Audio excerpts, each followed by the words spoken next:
Mandisa, just to deal with the part of the world I'm familiar with, South America, a lot of the inspiration for the EFF, your berets, your red shirts, came from Hugo Chavez, and I know that Julius Malema is a big fan of the Chavistas. We have a situation, this report today, that inflation in Venezuela is now going to hit 1,000,000%. 80% of the country, used to be the richest country in South America, now living in poverty. In 1991, they amended the constitution there to allow for expropriation without compensation, on the basis that Chavez said at the time, well, look, 5% of the population owns 75% of the land. They did a redistribution. They didn't allow people to get individual title. It was communally held. And what we've got now is that 40% of staple foods, such as maize, are down by 40%, rice by 39%, food riots, people queuing 6 hours for staples.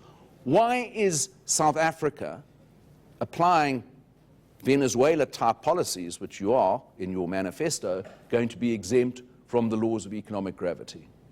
There's no such a thing. You just make these things up because you love the capitalist system. I don't make them up. I can quote you from the IMF report from today. It benefits you, so you love it. Let's talk I'm dealing with facts, not Let's talk to Venezuela. I don't think you should focus on trying to soil the name of Chavez, because during Chavez's time, none of the stats that you are reading were applicable. Who's the president now in Venezuela? Yeah, the president right? is, yeah, but it's the same party. It's Maduro. It's the same party. But do you know what is the problem in Venezuela? It's corruption. The same issue I was speaking to earlier. You know, when the EFF came into government, came into parliament and legislatures in 2014, what was the first thing that we pushed extremely hard for? Was transparency, accountability, and we demanded that that accountability must start right at the top. Do you know why we did that? We are under no illusion that people... Well, I don't think that's going to meet the argument that's going on in Venezuela tonight. But it is corruption in Venezuela that's killing the Venezuelan economy. Tefu from Sasolburg is on the line.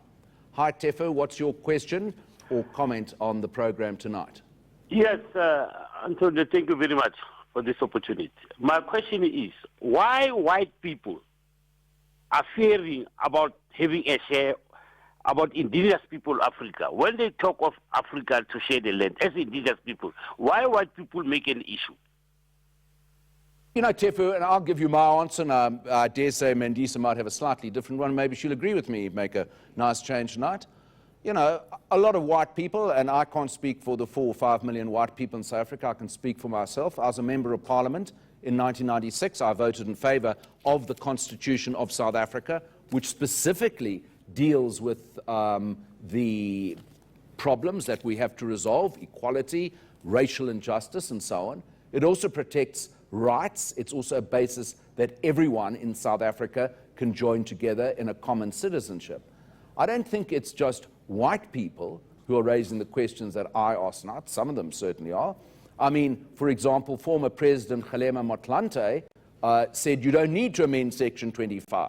You need to deal with exactly what Mandisa was saying, which is government corruption. You need to deal with the fact that less than 0.5%. Please don't put words in my mouth. I want to add I thought you wanted to deal with corruption. No. I'm saying to you, you were asking about Venezuela and you were being opportunistic. During Chavez's time, health care in Venezuela was offered to the public at a very good standard. What collapsed Venezuela right now and the economy is the excessive government corruption that is there. The same government corruption that is here in South Africa under a capitalist system. So let's separate the two. Well, I think we might agree on corruption. Let's separate the two. Okay, the question that came in from therefore, I need to add to that but question. we don't have Let time. me tell you, yes, we do have time. Well, I'm sorry, you don't want to allow time because you have vowed that you are going to bully your way through this session, and I'm not going to allow you. Please don't put words. The question is very applicable. I raised it earlier and I said, the issue of white people constantly failing and refusing to cooperate with us is actually becoming a huge irritant, because white people have not suffered in this country the way black people have suffered. In fact, white people have benefited from our suffering. We can't continue like that. Currently, the Gini coefficient in South Africa is sitting at 0.9. Were you aware of that? It's 0.1 percentage point away from making us the most, or one of the most extremely unequal societies. And let me tell you, guess what? Only 1% of the white population suffers as a result of that 0.9 Gini coefficient. The rest of almost 80% of black South Africans are living below the poverty line, right? So we are not going to get out of the... No. That has applied EWC and grown the economy. There isn't one. I just gave you an example. You didn't. Singapore. Singapore does not expropriate Singapore without did compensation. It. Singapore's land I'm sorry, is owned by the government. We've got to close this. Mandisa has a viewpoint. I think it's not supported by the economic facts such as they are in South Africa and the world. My viewpoint is we've got to grow the economy, create fair shares for all, the economy is at one of its lowest levels in post-apartheid history, and we can't do this if we're going to take property rights, throw them out the window, and along with land goes shares, goes pensions, goes everything, all of which are covered by Section 25. By all means, justice, by all means, social redistribution, but let's do it economically sensible way. Well, you speak for 7% of the people. I support a party that's got 3 times that support. Thank you very much, and keep the conversation going. And that's exactly what this program does. And you can keep going on the hashtag LHIO. Tomorrow night, MKMVA spokesperson Carl Niehaus will be in the chair. Don't miss that conversation. I'm Tony Leon. Thanks for watching, and a very good night to you all.